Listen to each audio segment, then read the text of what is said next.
Hi guys, Coach Farrelly. So in this video we're going to look at the 7 primal movement patterns. So they are, you got your squat, you got your bends, lunge, push, pull, twist and gait, and there's some slight variations on that as well. So the reason I'm teaching you these now is that to make it quicker for when you go to do the workouts with me, and I'm going to get you to practice them now, and if you find that you can't do them or if you've got questions about them, just contact me and we can have a quick chat. We might be able to do a Zoom together. I can check on your technique and we can find some tweaks for you. So when, like I said, when you're doing the training sessions, you'll already know what to, I might have given this exercise, you already know to change it to this exercise for you. So the first one we're going to do is with squatting. What you want to do is, say my hands are my feet, you want to spread your toes apart, plant them in the ground like the roots of a tree. Now one of the things that I did, which wasn't even aware of until recently, I was at a training course and we were doing things barefoot. My right toe, as I was squatting, my right toe would come up off the ground. But the thing is, that wasn't giving me a very stable base. So you want as many points of contact with the ground as you can. So when you're practicing this, see if you can do it barefoot as well, and then just watch your body. If you're not 100% sure how you're going, see if you can get someone to spot you as well. Get them to watch this video with you. And when you're doing it, you might need to move in different directions. So with the squatting, spread your toes apart, plant them in the ground like the roots of a tree. And then what I want you to do is imagine you're standing on a piece of newspaper and you're trying to tear it apart in that direction. Not that I want your feet to move, but you can't want to like push your knees out a bit and then tear that newspaper apart. So you're creating all of this tension, all of this stability from the ground up. So I'm just doing that now. I'm going to do it from this direction. And in terms of stance, everybody's going to have a different stance that feels comfortable. You'll find that things like the hips, the length of the bones within the legs are all going to be different. So, which is why everyone squats differently. So basically, you want to just sit down like you're sitting in an imaginary chair and then come up. You might find that this is as far as you can go. If you go too far, you might find you'll get some pain in the knees. I want you to stop before you get to that pain. And there's this talk about you don't want the knees to go past the front of the toe. It's more about the angles, but that's a little bit complicated and we won't get into that. It is okay at times for the knees to go past the front of the toes, but as long as there's no pain and it feels comfortable. As you go down, you want to breathe in. As you come up, you want to breathe out. So breathe in, breathe out. Coming up, you want to really squeeze that butt. So your butt are your glutes, and that'll help you come up. The best way I've got taught to engage your glutes was to, everybody laughs at this, find it funny. Imagine you got a winning $1 million lottery ticket, you will guard that with your life. Between your butt cheeks, someone's behind you, they're trying to take your $1 million. You got to squeeze your butt, stop them from stealing that $1 million winning lottery ticket. So as you come up, stop them from stealing that lottery ticket. If you need to, you can use something for support. So I'm holding onto the chair, so I'm putting a bit of body weight on my arms. Then you might find that that's as far as you can go. Don't be critical of yourself or hard on yourself, because everybody's going to be at different stages of their fitness level. Everybody's going to have their own mobility, their own strength. You might find that you'll have to sit down in the chair, use your hands on your knees to help you get up. You might find that that's where you're at the moment, and that's perfectly okay. So that's the squatting movement. The next movement is a bend. Anybody who's got problems with their spine, like say for example scoliosis, or if you've got some lower back pain, you want to be really careful with this.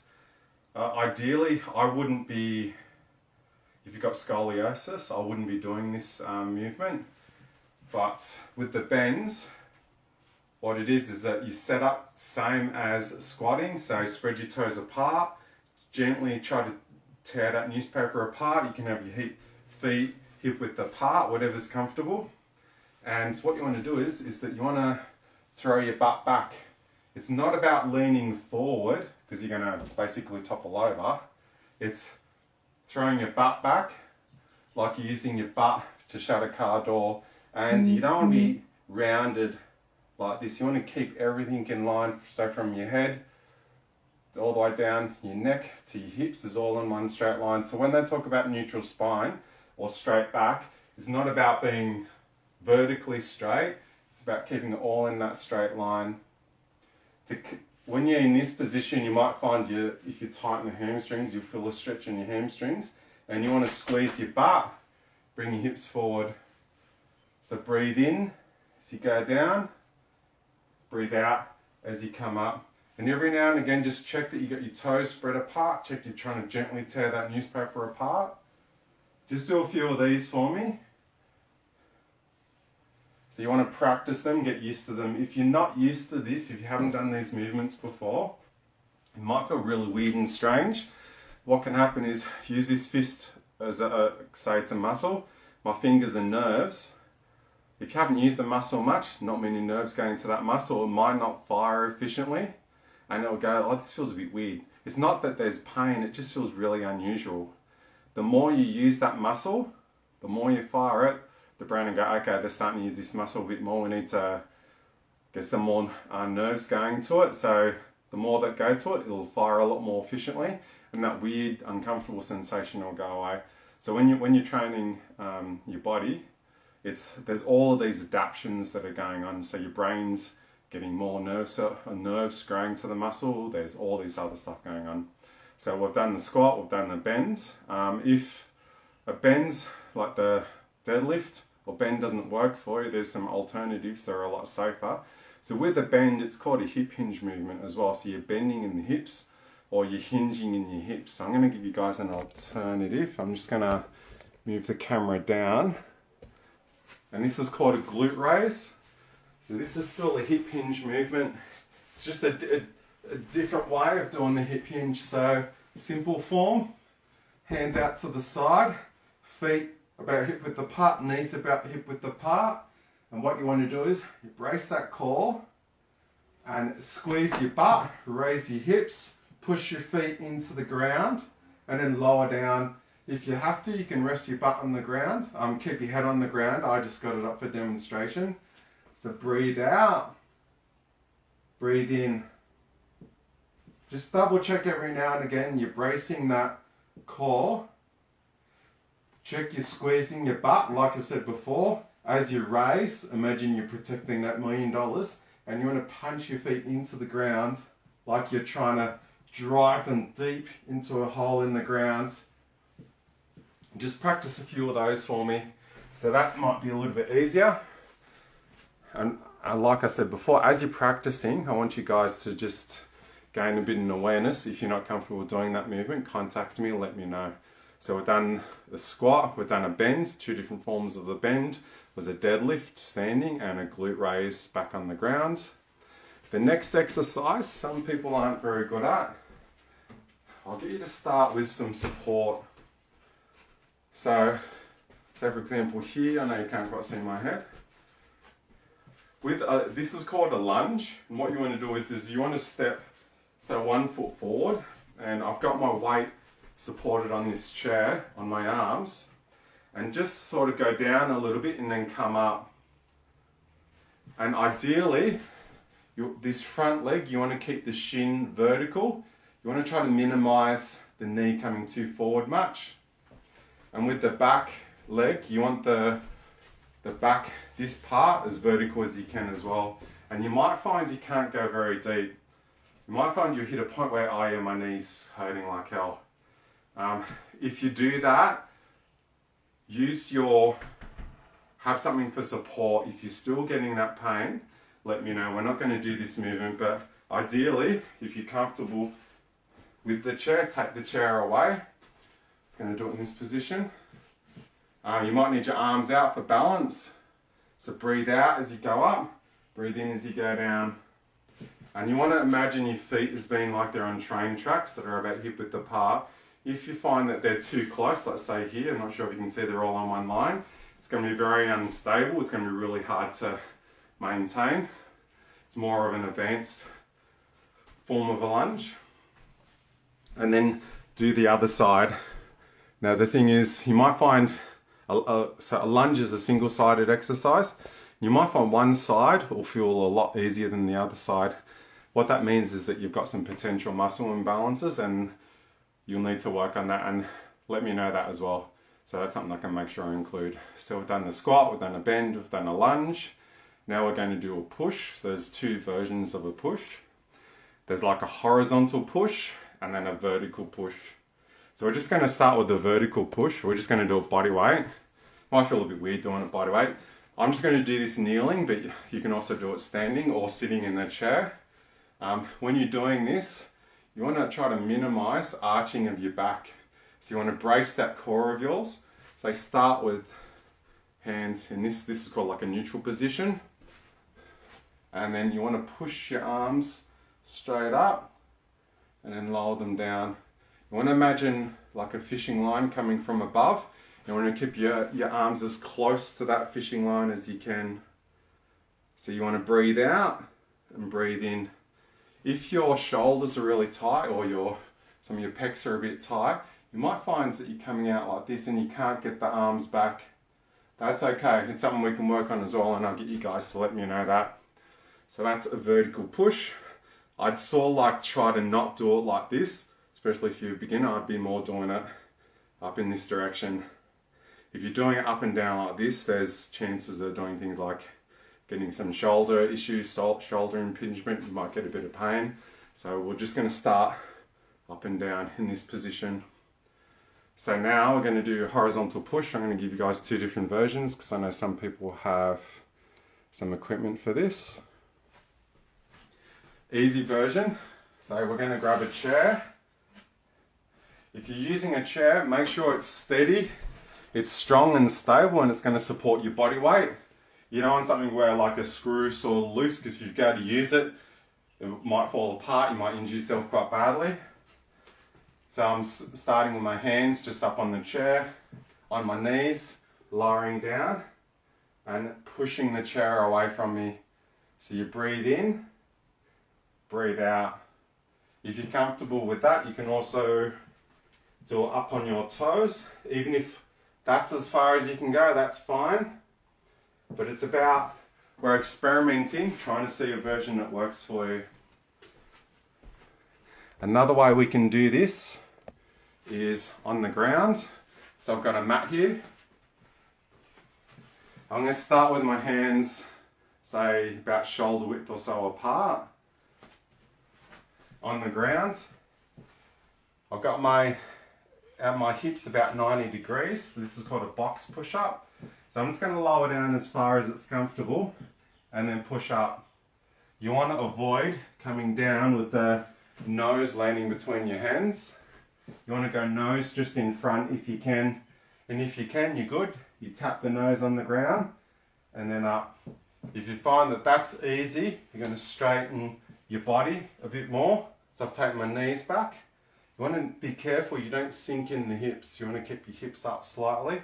So this is where you might need to brace that core. So in the previous video, I'm bracing the core.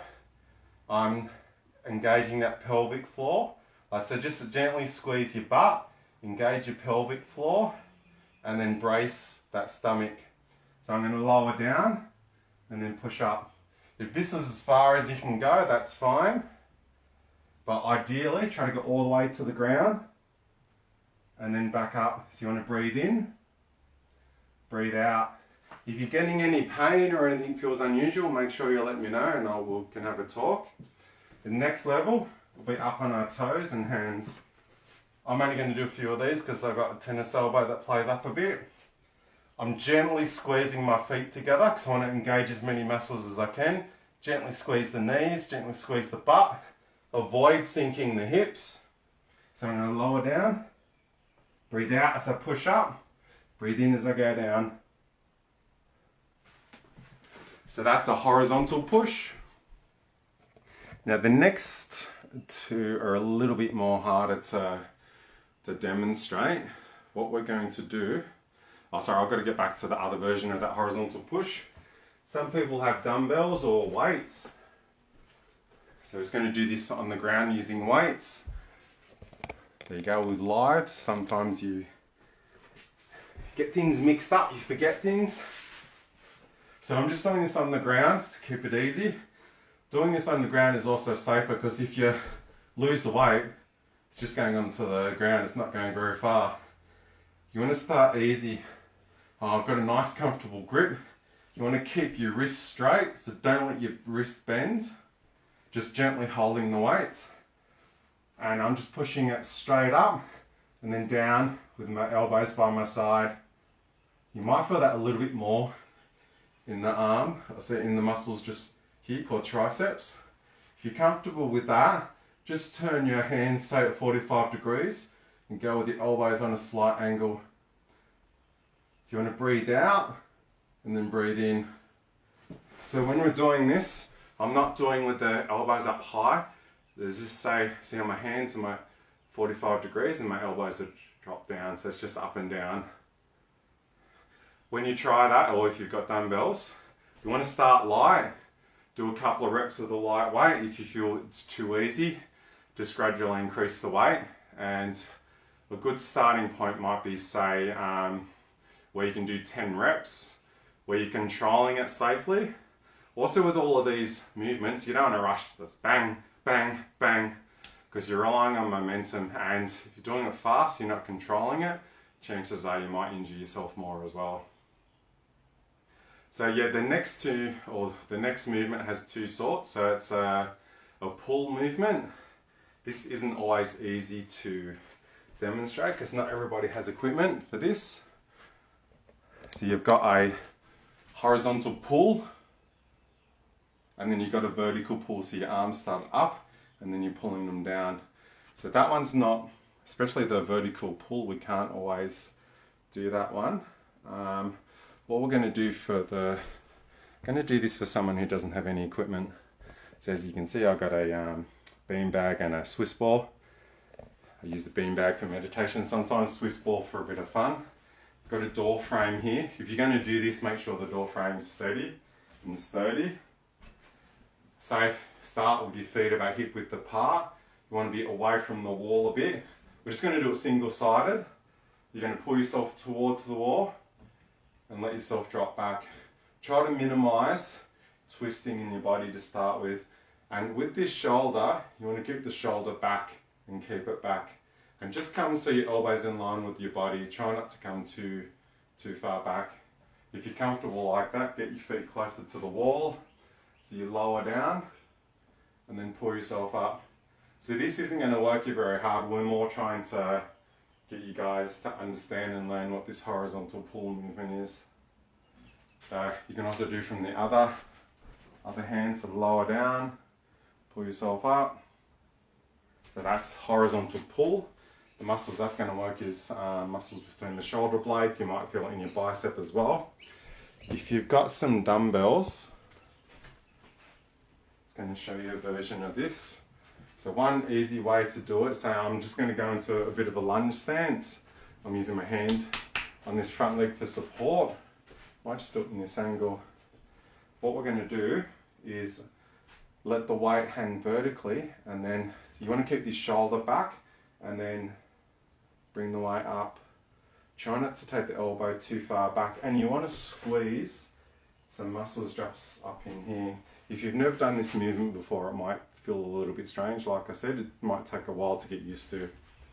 So that's horizontal pull. The other one with the vertical pull, very, very hard to do. So that's going to work your lats. We're just going to demonstrate this just for you guys. Actually, this is interesting. I didn't plan for this. What I might do is I'm just going to simulate it. I'm not going to actually do it. So say for example, like if you had a band, and if you had like a really sturdy, say you've got a staircase that's got a little hole that you can sort of tie this around. So you might loop it through like that, and say it's attached just up to here. And I'm going to be in this all-four position. I'm just going to hold the bands. If you have a look at the way I'm holding it, I'm just moving my hand in different positions so you guys can see. You don't want to squeeze it too much. As soon as you start under, this is getting a little bit complicated, but if you squeeze it too much, you're going to engage your bicep a bit too much, but that's perfectly fine if you do. Might take time to get used to. So pretend that this is attached to, say, a pole or staircase just here. So you're just going to pull it towards you and let it go forwards. So you're going to breathe out and then breathe in. So even though this looks like a horizontal movement, based on my body position, it's a vertical pull. So as I pull it, my arm towards me, I'm going to get tension in the band, and you want to feel a muscle up in the side working. Now that one might be one that's going to be hard to practice. Eventually, I'm going to get you guys to grab some bands. You might just change if you've got the like a pole or something at home, whether it's outside, or you can get like someone to hold it for you. I'm going to also do a workout later on, or a video later on, where you guys can see how you can do that. So we've done, nearly covered them all. So we've got the squat, a bend, a lunge, a push, vertical push, horizontal push. We've got a horizontal pull, a vertical pull. Now we're going to do a twist. And this is something as well where I'm going to have to get you guys to be careful. Some people can't do this. Like, say for example, if you've got problems with your lower back, or if your doctor or physio has said not to do this, I wouldn't be doing this movement. A real simple version of this is, say you're standing, feet about hip width apart, and you're just rotating your body. Some people call this like a wood chop movement. So we're just rotating in your trunk. So this is a twist. And what you can do, if you want to do a really fun version of this, I don't quite have one on me now. This is one of the exercises that I might do sometimes for fun. You might have a pillow, and you might have a partner side, and then you just sort of like hit their side. So you're twisting, hitting their side. It actually gets your heart rate up really fast. It's fun, you laugh, but you're not doing that to hurt them. You're just doing it for fun and for a bit of exercise. So that's the twist. And then the last one is gait, which is basically, we all do that. Gait is just walking, one foot in front of the other. So with the gait as well, I don't have the equipment here. I'm not going to do it to this chair. It might be things like stepping up to something, because then I'm not going to do it, but actually I might just really quickly. So I step up and then down. So I'll keep that leg on there. So this is a gait movement too. Or if your knees can take it, I wouldn't get everybody to do this. Just another example of gait is, so you're standing, you might go one knee on the ground, other on the ground, one knee forward, and then stand up. So this is like another version of a gait. Also, if you've got weights, you do what they call a farmer's carry or farmer's walk. So you might have two by your side, or one. When you're holding one, it works your oblique muscles, because you've got to keep, the weight wants to pull you to the side. You've got to keep everything straight. So with this, you're just walking, so between one point and between another point. So that's another example of a gait movement. So they're all the 7 primal movements. So we've done, just to quickly summarize, we've done the squat, bends, lunge, horizontal push, vertical push, you got the horizontal pull, and then the vertical pull, you got twisting, and you've got gait, which is essentially just walking. I know this video has been quite long, but it's really important to get these basic movements down, because when we go to do the training, I want you guys to be hitting the ground running, rather than just when we start to go, oh, this doesn't work, it hurts, and then I have to take time from the workouts, other people can't train, and we've got to look at an alternative for you. If you've got any questions, make sure you let me know, guys, okay? Thank you for watching. Catch you guys all later.